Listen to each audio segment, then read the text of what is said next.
படம் நான் பார்த்தேன். நான் தமிழ் இலக்கியத்துல நான் படிச்ச ஒரு செய்தியும் காட்ஸில்லாவுடைய உருவமும் ஒத்து போகுது. அதை நான் உங்களுக்கு சொல்றேன், கரெக்டா இருக்கான்னு நீங்க சொல்லுங்க, சரியா? கம்பன் தாடகையை பத்தி எழுதுறான்.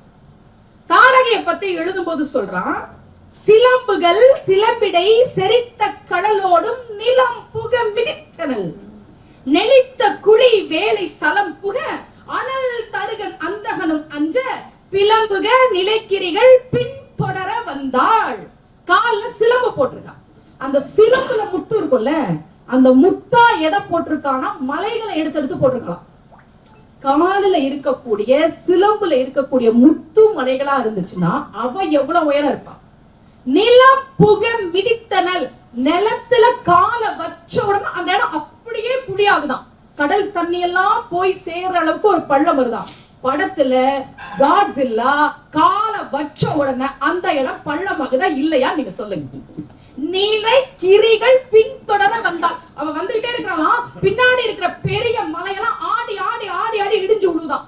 காட்ஸில்லா வருகிற போது பின்னாடி இருக்கிற மிக உயரமான கட்டிடங்கள் எல்லாம் இடிந்து இடிந்து விழுவதை நீங்கள் அந்த படத்தில் பார்க்கலாம். இறை கடை துடித்த புருவத்தள், ஏயிரை என்னும் பிறை கிடை மடித்த பிள வாயல், நெருப்பு எழ விழித்தால் கண்ணுல இருந்து நெருப்பு பறந்துகிட்டே இருக்கான். வாய் இருக்குல்ல, பல்ல அவ்வளவு பெருசா இருக்கு, வாயை திறந்தா குகம் மாதிரி இருக்கான். காங்க பார்த்து காட்ஸில்லா திரும்பும் போது கண்ணுல நெருப்பு வரும், நெருப்பு பறக்கும். காட்ஸில்லா வாயை திறக்கும் போது பல்ல பெருசா இருக்கும், குகம் மாதிரி இருக்கும். தாடகையை பற்றி கம்பன் சொன்ன அனைத்தும் காட்ஸில்லாவுக்கு பொருத்தமாக இருக்கிறது. அப்ப அந்த டைரக்டர் இத படிச்சுட்டு தான் காட்ஸில்லா எடுத்தாரானா? இல்ல, இன்றைக்கு நீங்கள் காட்சிப்படுத்துவதை எல்லாம் என் பாட்டன் கம்பன் எப்போதோ எழுதி வைத்து விட்டார் என்பதுதான் நான் சொல்ல வருகிறேன்.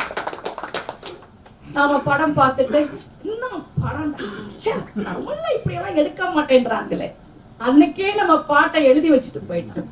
அன்றைக்கு எழுத முடிந்ததை எழுதி வைத்தான், படமாக எடுக்க முடிந்திருந்தால் படமா எடுத்திருப்பான்.